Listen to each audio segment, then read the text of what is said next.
Hi, and welcome to another episode of Shift Podcast, where we talk about getting out of our comfort zone and really helping people overcome their own internal BS to step out of that comfort zone and do something amazing.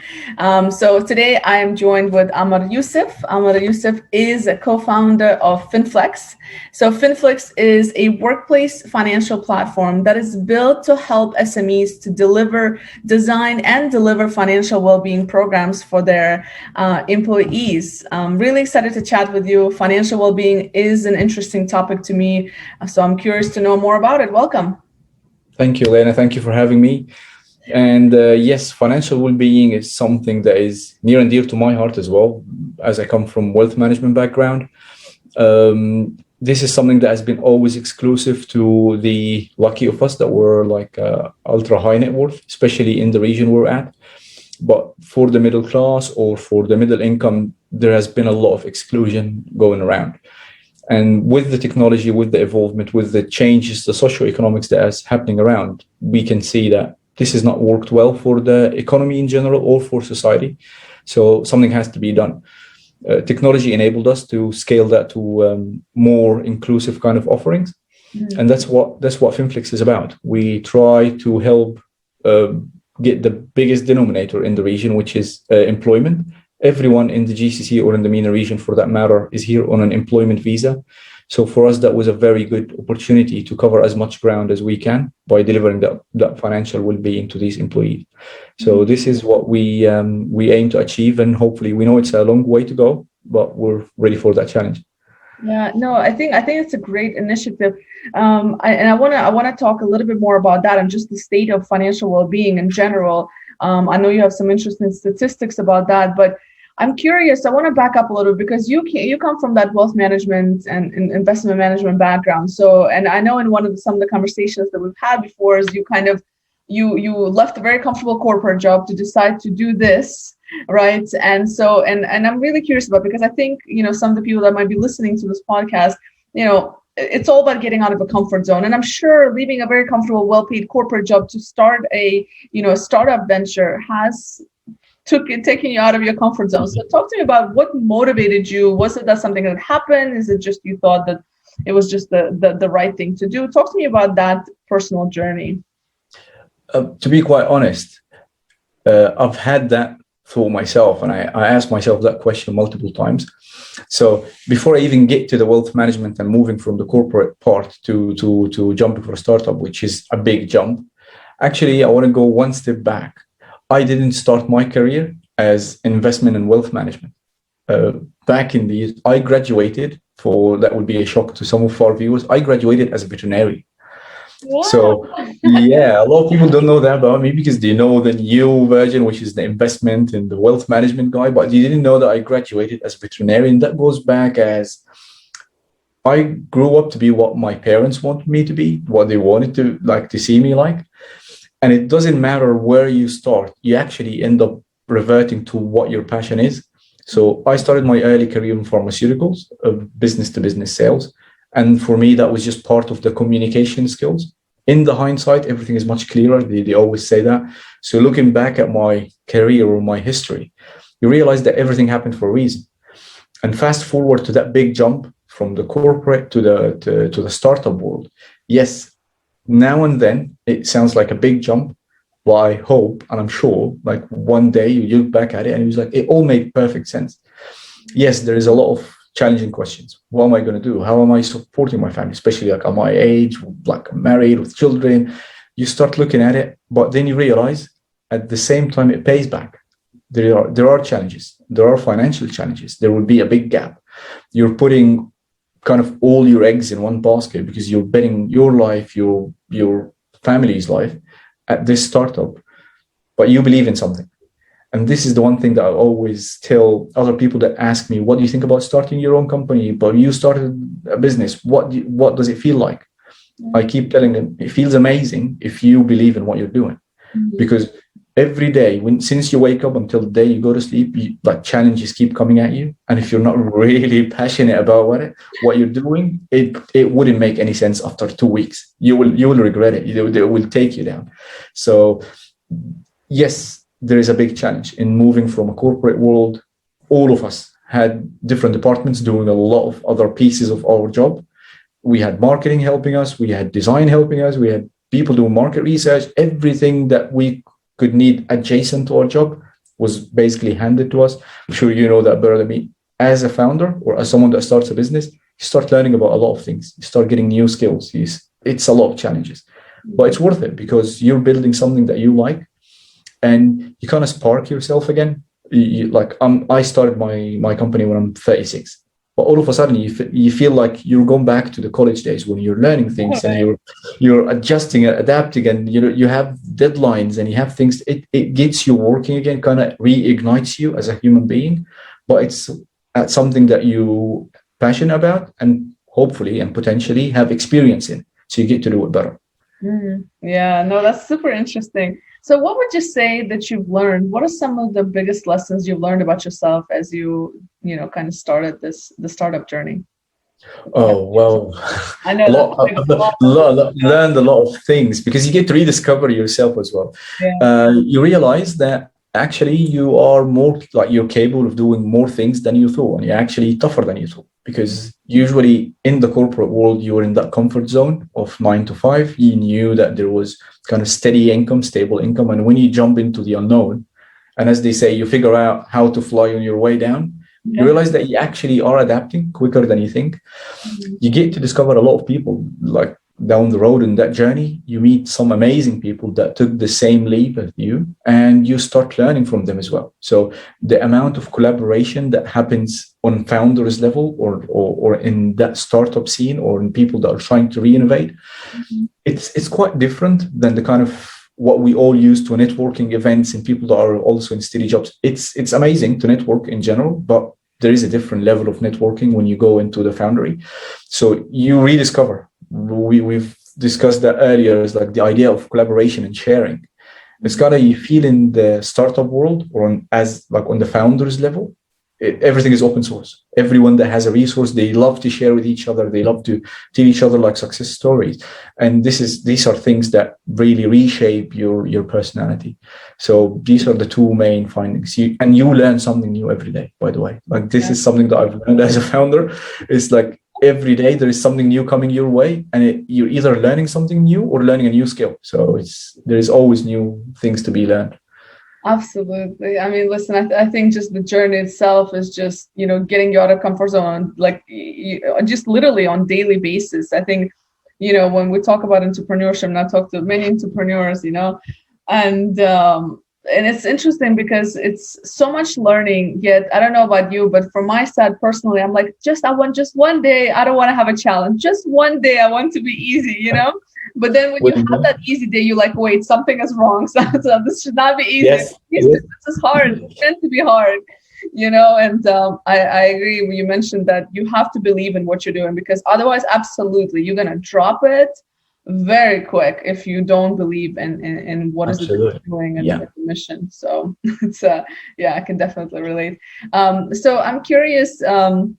So to go into kind of what you're doing now, there were some interesting statistics on your website that I found. And I know it's nothing new in terms of the lack of education of financial well-being in the world in general, but it's still astonishing that it's still an issue. And even today, still, there's so many people around the world that are not educated in this space, and universities and schools are still, very limited amount of institutions actually educating people on these things, right? So on your website, it said 8 out of 10 adults don't have education around financials, right? Yeah. Like 64%, I think it said, that don't have savings.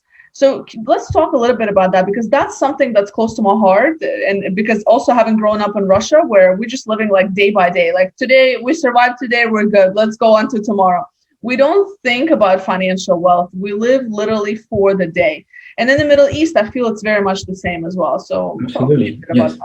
So true. These are statistics that have been there forever, but unfortunately, they are still shocking. The idea of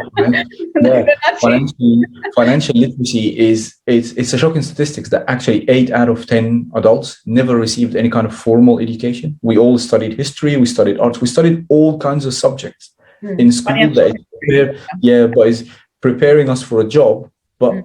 none of that actually prepared us for our day-to-day lives, making financial decisions that we make on daily basis. There is a lot of effort being put towards this right now. Unfortunately, it took us like 2 financial crises and one pandemic for people to realize that our own decisions affect the whole society. But so this is something that is also near and dear to me. The issue is it's obviously about the vested interest.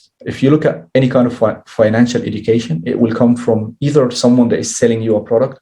So you basically get educated about a product by the person that is selling you a product. And this is something that we teach people in our financial courses.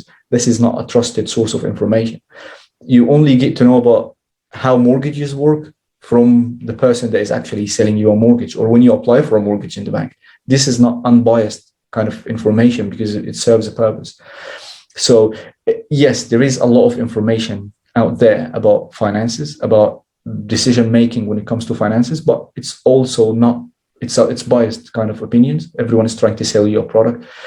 And one of this, apart from the statistics, actually one of the surveys that just came out recently of what are the most, like the top 5 untrusted jobs in the world. The top one of them was like next to the recruiters was the financial advisors, and especially in the Middle East, because you also need to think about the family and the support and the ecosystem that you're in. All of us expats, we left the comfort of our own ecosystem, our family and friends in the countries that we're citizens of, where we have a social safety net. Mm-hmm. And we moved here looking for a better future. We're working hard, like some of us like work hard, play harder. But at the same time, everything around you is basically, you need to survive on your own. So we lost our pension systems. We lost any kind of like social security that we have. And this is obviously compensated by the difference in salaries. People get different salaries, people get higher salaries. And some of us are just living, as you said, day in and day out. But it's not technically our fault. Remember, as any individual, you're fighting against billions dumped into marketing. Everything around you is designed to pull that money out of your pocket. We always, like, there's a book that I love, I would recommend to everyone. It's called Thinking Fast and Slow, of how human beings make decisions. And it's fascinating how usually the first instinct that we make the decision based on, it's always the emotional one. And it's not necessarily what's good for us on the long term, especially in finances. This couldn't be even like, it couldn't be more clearer than that. Mm-hmm. So that marketing person, his job is to numb that part of your brain that try to make sense of the decisions. So financial education is important, but also like the change of behaviors for every one of us to take a pause before we make any decision that is big or small. Would that actually help me on the long run or not? And majority of us, unfortunately, would jump into debt just to get something that we like. Mm-hmm. I don't like to paint like with a like big brush, but it's, you look around you, everyone in the UAE, for example, have a smartphone, the latest smartphone, but most of them have it on a credit card or on a payment plan. Mm-hmm. That's the exact opposite of what you should be doing, because we didn't have any kind of formal, unbiased education that would tell us this phone is not a resource, it's actually demolishing in value. So there is a lot to be done in this area to educate people on just the small pieces of information that they should have and how they process them. Mm-hmm. And I think that will have a bigger impact on the whole society on the long run. You know, it's interesting because when you mentioned in the UAE, yes, and I think the I guess that culture of UAE is kind of changing as well, right? So the UAE used to be like for the rich and the famous, right? So now we're shifting towards a little bit more normality when it comes to the type of people that it attracts and the kind of just the workforce that it attracts. And it's this whole notion of, you know, what is that? How does that quote go? It goes like buying things you can't afford for people you don't like, something, whatever, things you don't need with money you don't have to impress people you don't like. Yeah. Right. So, and you're right about the marketing piece, because there are actually psychologists on board of different companies like that help you, help the marketeers. And I think it's important to understand, like, it is everything that we're bombarded with is literally just brainwashing us in a sense to buy certain things. Not to say we shouldn't buy things, we should, of course, but mindfully, right? Not for the sake of just buying and being this consumer society, but just buying things like, do you actually need this thing? And also, you know, do you really need it? And And I completely agree. I mean, in different parts of the world, I mean, even in the US, a lot of people are in similar situations. And Middle East, having the influx of different nationalities that are coming from different education systems, different financial ways, etc. It just makes it more intense, I guess, for expats. And then you also try to keep up with the Dubai lifestyle as well. So that makes it, that adds more pressure to. Yeah, social media definitely doesn't make it any easier for anyone. The idea of, we always had the influence from like our peers, like co-workers or family members. Now it became open to everyone on social media. And now you're not comparing yourself to your cousin or your brother or your neighbor. Now you're comparing yourself to the whole world and trying to, like, everyone is betting against each other. Yeah. And it becomes that whole consumerism where you want to just get the latest phone, the best this, the best that. Then you add a financial layer to it where there are a lot of things that make it easier for you now. You want something that you can't have, like you don't have money for. Here's a credit card that will help you do it. But nobody explains to you what happens after the credit card. Unfortunately, when the COVID happened, a lot of people faced that reality. When the music stopped, people's salaries got cut, and everybody would be like, oh, wait a second, I lived a lavish lifestyle, or sometimes not even lavish. Some people just went above their punchline. And you'd be like, oh, I bought a lot of things that I can't afford. So further to the quote that you said, there is a very famous one by Warren Buffett that says, if you keep buying things that you don't need, soon you will start selling things that you need. It's just, you need to always modulate in saving the good times and be prepared for emergencies in the bad times.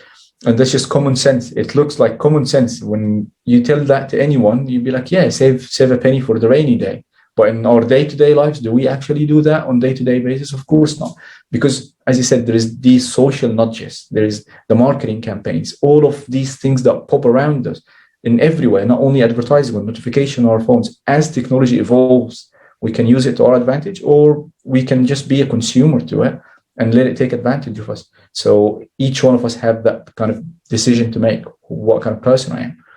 Yeah, no, I mean, the behavioral science of just buying, I guess, things like how companies design products, the colors that are used as well. Like, I don't know that much about it, but I was watching something on behavioral science, and I was just talking about how everything, like even the channels that you follow on social media, of course, if you're continuously bombarded with advertisements or, discounts, like, I mean, the whole discount thing is a joke. Like, there's like such a scam essentially when it comes to like Black Fridays and absolutely the prices are already pumped before the sale starts, and it's always that thing that makes you and they're very clever at it. It's always that thing that makes you switch off that part of your brain and be like, okay, now that's a bargain. That's something that I need to get now. The word sale next to anything makes it like, makes it more like I have to have this. Because now I'm not a smart person. Everybody else is going to get it. Like, everybody else is smarter than me. And now they'll get it on a good price. I should buy it as well. But you don't ask yourself, do I actually need it on the long run? And these are the things that unfortunately leaves an impact on everybody in the society.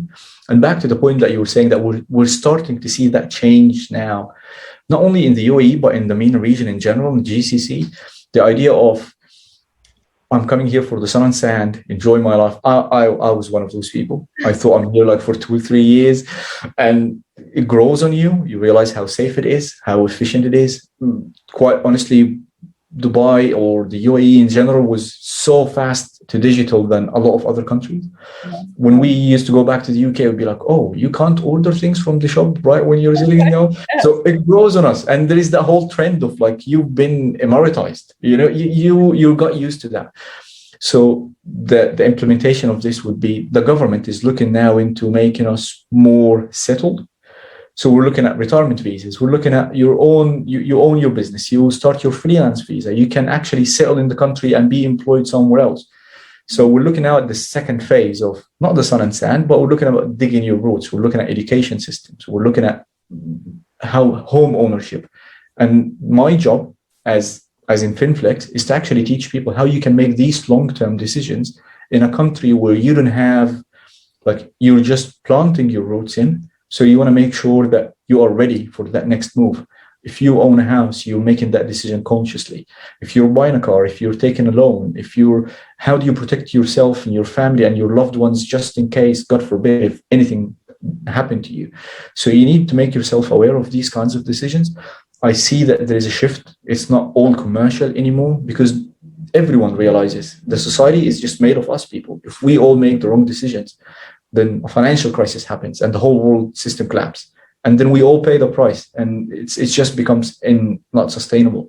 And the whole move towards like being financially independent, financially sustainable, there's a lot of even pressure on the financial system to be more inclusive for everyone to have access to the same qualities of life. And that is like a huge demand that is happening now. So especially in the Middle East, that's part of our mission. That's what we're trying to fulfill as well. Yeah.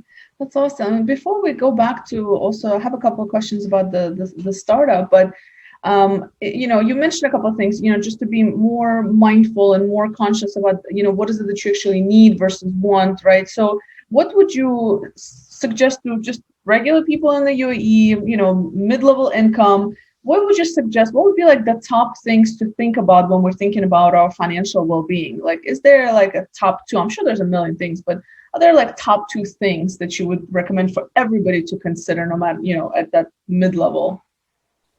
Well, I'll tell you a better framework. Like there's a framework that works for like literally on everything. It's one question. So basically what that framework works in this way. Before you buy anything, ask yourself, would it matter in a week? Would it matter in a month? Would it matter in a year? And this is how you assign parts of your budget to it. So if something that wouldn't matter, that would matter only for a week, you can't assign more than maximum 10% of your budget to that. If something wouldn't matter in a month, then you can assign up to 20% of your overall budget to it. And obviously that's just not one item. So if you're changing and like if your bed is broken and you need a new bed, that will matter in a month, in a week, in a month, in a year. So you can assign a good proportion of your budget to it. But if it's just a meal, if you open your phone and what do I eat now? It wouldn't matter actually tomorrow morning because it's an immediate pleasure and it demolishes, but the money is gone forever. That's not coming back to you again. So this is the number one logic that you should always prepare yourself to do it. Obviously, each one of us appreciates certain kinds of benefits in life. For some of us, buying a gift for a loved one could be better. Somebody else would appreciate saving for a long-term trip or something like that. So these are the things that I would definitely advise people. Always ask yourself that question. Would it matter in a week? Would it matter in a month? Would it matter in a year? I love Second it. thing is, look, for us expats, we are forced to have certain kinds of expenses that we usually wouldn't have somewhere else. And that is just part of the game. We came here, we signed up for that kind of social contract, and we know that we're paying higher rent a little bit. Education is a bit costly, all these kinds of stuff. But also we get paid like better salaries. We're living in a safer community. There is a lot of things that other people struggle with that we don't. So it's kind of balances each other. We have to develop that for ourselves. So once you get past your essentials, the basic needs, the rent, your utility bills, and all of the important stuff that you cannot survive without, always leave yourself a room for it's the 20, 30, 50 kind of budget. This is very common in personal finance. And this is something that we teach in the educational course that we give. What's the 20, 30, 50? So 50% of your budget goes to your essential survival. 30% goes to your not like day-to-day kind of things, like when you have to pay like the food and drinks and all of these kinds of stuff. And then there is always 20%, what we call it discretionary spending. Okay, I'm saving them. I want to go out with my friends. I have this and I have that. And it's quite enough for you to do these kinds of things, but you should always assign a proportion to your saving. So you always save at least 3 months worth of your expenses. Now you can make any decision in your life from a comfortable position. You're not rushing to travel tomorrow or to do this or to get another job or anything that would happen, should an emergency, God forbid, happen to you. You can take a breath, calm down, take a step back and just assess the situation. You don't have to rush into decisions. But once you get past that stage, then you have actually a little bit of control. The more you're prepared for emergencies, the more you can say no to things that are not fitting in your values, the more you're not rushed to make decisions that are not the good thing for you or for your family, and you can actually have that kind of financial freedom. That's what we call financial freedom. Yes, it's hard to obtain, but there is something like an Egyptian proverb. I'll try to relate to the translation as much as they can. It's basically, they say, tighten the belt for a year so you can live rich for the rest of your life. Yeah. It's basically, yes, we have to struggle a little bit, but then we enjoy, we reap that later. So just get out of consumerism and get out of like impulsive decisions. I need to buy this, I need to buy that. No, you actually don't. And look at the bigger picture. That's what people should be doing. You know what's interesting is as you're speaking, I mean, this is maybe a conversation for another time, but I think it's important to just point out that I think culturally, you know, like I was mentioning, like in Russia, because we you know, the way we grew up in Russia, for example, it was a place where, especially under communism, and I was still a kid when that was happening, but so I don't remember as much, but I remember my parents talking about the fact that we're living day by day. And I think culturally, like different parts of the world are more mindful and then less mindful about their finances, right? Because culturally, if you live in a country where, you know, every day you're not sure what's going to happen, or let's say, you know, you have that social kind of security, right? Like during communism, you had the social security. You're never going to go hungry necessarily, right? But at the same time, it also doesn't make you thrive and sort of strive to something more. It doesn't make you really think of, should I save and I can have a better life, because it didn't really matter, because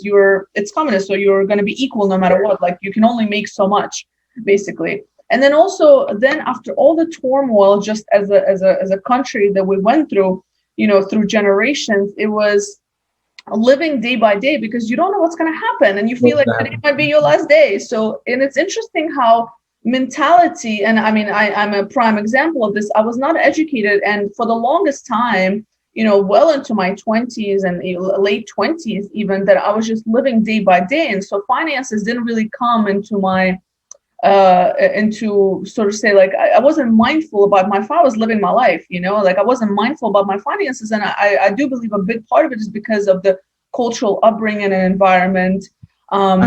So it's interesting how that plays out in different cultures. And I think that's important to understand, because there's a lot of pressure for us to kind of, you know, be financially independent and financially free.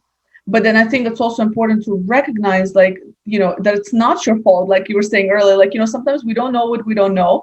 And it's about just seeking education and finding, you know, ways to learn about these things. So I think it's great that you guys are putting these programs out there to help like expats particularly, because again, we're all coming from different countries, right? To your point, actually, what you were just mentioning now about multiculturalism. So this is something that happens in Dubai. I'm one of those people. Like I came to Dubai single. Now, like I met my wife here. We got married here. We're mixed culture. So I'm originally Egyptian. My wife is British, and we have we're kind of like two opposites when it comes to money. The way we think about money. To your point, it's built in you. It comes from your parents. It comes from your culture, even from the government system that you grew up with. I'm all like pro saving. You need to save. You never know what's going to happen tomorrow. Tomorrow, there is always a rainy day. Mm-hmm. So I kind of have this like kind of like black glass that I'm always worried about tomorrow. She comes from a system where you're supported. There is a very established social system that you got unemployment support. You lose a job, you find another one very easily. So for her, tomorrow is like, there is not much risk in tomorrow. So she prefers to like spend like on some qualities of life and buy this and buy that. And we always had that clash. And I was, even with the financial education, I was part of like a victim to that as well. You get to see things from other people's perspective, because not everything is about saving and not everything is about spending. You have to find that right balance where you actually get to enjoy, you know what they say, prepare as you live forever and live today as your last. You have to find that balance in your life. So in Dubai, this is very common, or in the GCC in general, because again, a lot of people come from different cultures and they find love and they settle down and then it becomes a family. And when it becomes a family, the finances in the family, that's a whole subject that we actually talk to people about, and we ask people to share and understand and where the other person is coming from. So it adds a lot of complexity. It's hard for us to understand ourselves when it comes to money, with all the habits that unknowingly we don't understand, that we inherited that from our parents. One of the facts is, as adults, everything that we do is either we're replicating something that we believe our parents did successfully, or we're running away from something that we believe our parents didn't do. Some of us, I'm one of them. As soon as I got a job and I started earning my own income, I started going splashing, like all the things that I wasn't allowed to have before. And this is common. As long as you're aware of it, but then you add another culture, another person, another adult with you in the equation, it becomes very complex. And it takes a lot of conscious effort, a lot of open conversations. And this is something that we love to keep that conversation going with our learners as well. Not only that we provide the education part, but there is always interactive webinars where people get to share and openly, or sometimes anonymously, open a subject and say, I'm in this situation. What would you think? What would you do if you're in my position? We're a mixed culture family. My children are going to grow here, but most probably they're going to work somewhere else. What do you think I should do? Shall I invest in this kind of education for them, or shall I prepare them for this? And believe me, the amount of collaboration and advice that comes from other people in that community is really priceless. Everything that you're facing now, most probably someone else faced it in the same situation and they tried some things. They don't have the exact solution that will work for you, but at least they can give you a recommendation. The problems we share with others are half solved. So there is no point in you trying to reinvent the wheel and find a solution for yourself. Someone somewhere went through that situation. So all you have to do is just be open and share these kinds of experiences. Absolutely. And it's interesting because you were saying in from your culture, in Egypt, you were like, oh, it's a rainy day, so I need to hold on to things. But in Russia, we're it's funny because it's the same but different, right? So we're like, oh yeah, it's a rainy day, let's splurge, let's spend everything and just enjoy, because you never know. Yeah, what if I die? At least I'll die happy. Isn't that interesting how the cultures are? So I mean, it is, because honestly, money and emotions are exactly the same thing. It's just like two faces of the same coin. And we make literally 90% or if not more of our financial decisions based on emotions. Yeah. We do something as we're programmed either to go closer to gain or away from pain. But now you saying it this way, even the perception of gain and pain is different with cultures. Like Russia, understandably, it was a huge empire. There was a lot of wars, in World War I, World War II, and then the Soviet Union breaking down. So that carries a lot of trauma in people's lives. And they think about, what if there is no tomorrow? I might as well enjoy today. In Egypt, it was kind of harsh history, but by invasion. So you're in your home country. Italians came, French came, British came, and before that, the Roman Empire, the Ottomans, everybody came, but you stayed here. So now you're preparing for, what if someone comes tomorrow? I'm not going to die, I'm going to stay here. So I need to hide everything, I need to make sure that I'm prepared for maybe when they leave, I'll have something to celebrate. Yeah. So it shows that history, hundreds of years of history, reflects on who we are and what our parents taught, our grandparents taught our parents. And it's part of who we are. So yes, it takes a lot of conscious effort to change even a little bit of these habits, but it's something that you become aware of, you change on a daily basis, and you have to surround yourself with the right community. And this is the power of community when it comes to financial well-being. It's very powerful. Absolutely. And I love it that you mentioned about financials and emotions, because and I mean, as you know, in our work with Western, we're all about kind of well-being and helping people, be at their best, at their mental best, particularly at work. And it's important to us, not just, to be able to thrive and have that purpose at work, but also a lot of our decisions are made, like you said, based on emotions. And so, and I mean, I'm sure we all have made decisions based on emotions that we're not very proud of, but this really impacts us on the financial, because how often are people buying things to feel better about something else, right? So it's almost like, you're buying things to fulfill this other hole that you have in you. And instead of actually focusing on the core issue that, the core issue of the problem, you're just slapping a Band-Aid on a broken leg by buying yourself that next trendy thing, right? So it's emotions and financials are. To your point, it's not so that used to be a major behavioral dysfunction, when usually you feel that you're lagging something, or you're not 100% fulfilled in an area, so you go out and buy things just to distract yourself. right now with the growth of the social media and the influencers and all of that, now I started actually creating more holes to people. So now it's not about that I have something missing here. I can compensate it by going out and buying something else so I feel better temporarily about myself. It's now actually I'm comparing myself, I'm finding things that I'm not good at so I can buy more things that I didn't need just to feel good, as you said, buying things that I don't need with the money that I don't have to please people that you don't even know me or care about me. Yeah. And it became very temporary. If you think about it, the span of that pleasure is getting shorter and shorter. It moved from buying a car for a long-term commitment that, or taking a personal loan to buy something, or arrange a trip that you didn't need that much, or like went overspending, to just doing something for the sake of one like or subscription or share with people. And it affects people because it's literally a race to infinity, and there is no like winner in it. There is always competition going on, and you just keep going into that down spiral. And there is, unless you make a conscious effort to stop and actually assess your situation, do I actually need this? Why do I need it?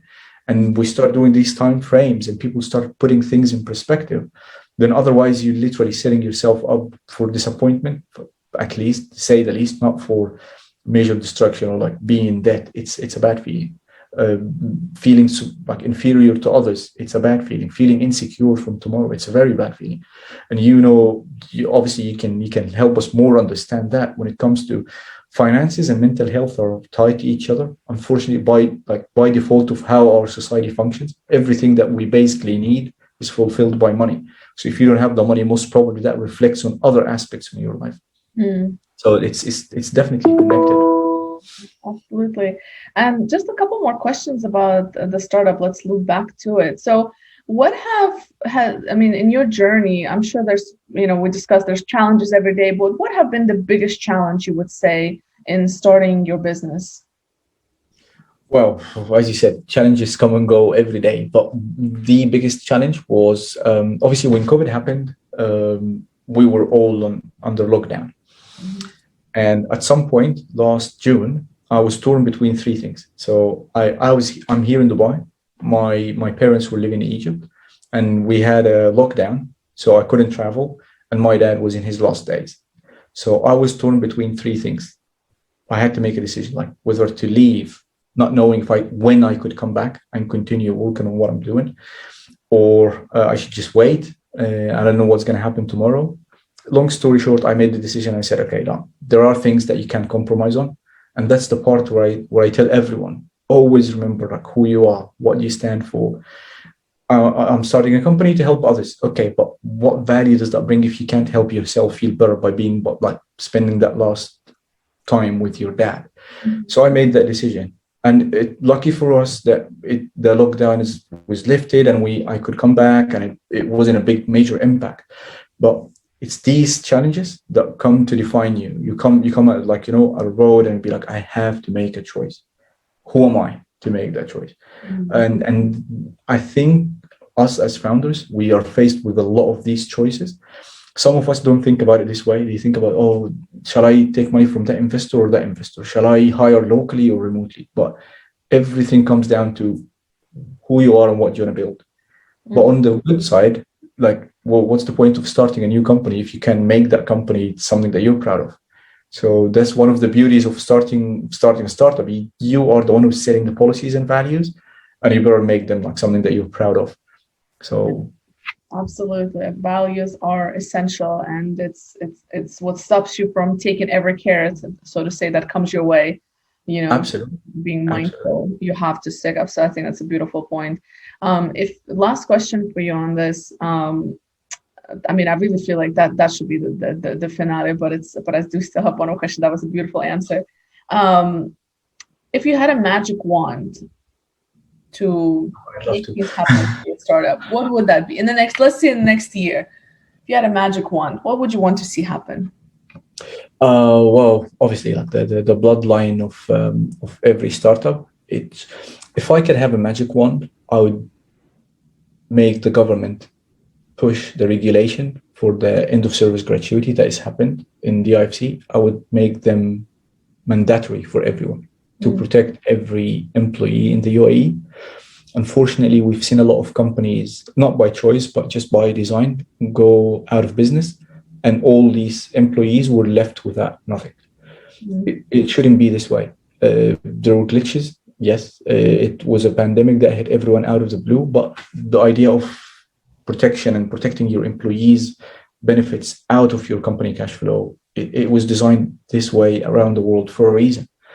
Unfortunately, we're a bit behind in these kinds of regulations. So if there's one thing I want to touch that with the magic wand and make it change tomorrow, I'll change the article in the regulation that companies should provide for and protect or set aside the money for their employee benefits. And the only thing I can do without the magic wand is actually help them with the technology and with the system to do that. And ask them to do the right thing, to protect their employees and protect themselves as well as a business from being insolvent. But yeah, that's pretty much what I would love to do. Yeah, that's amazing.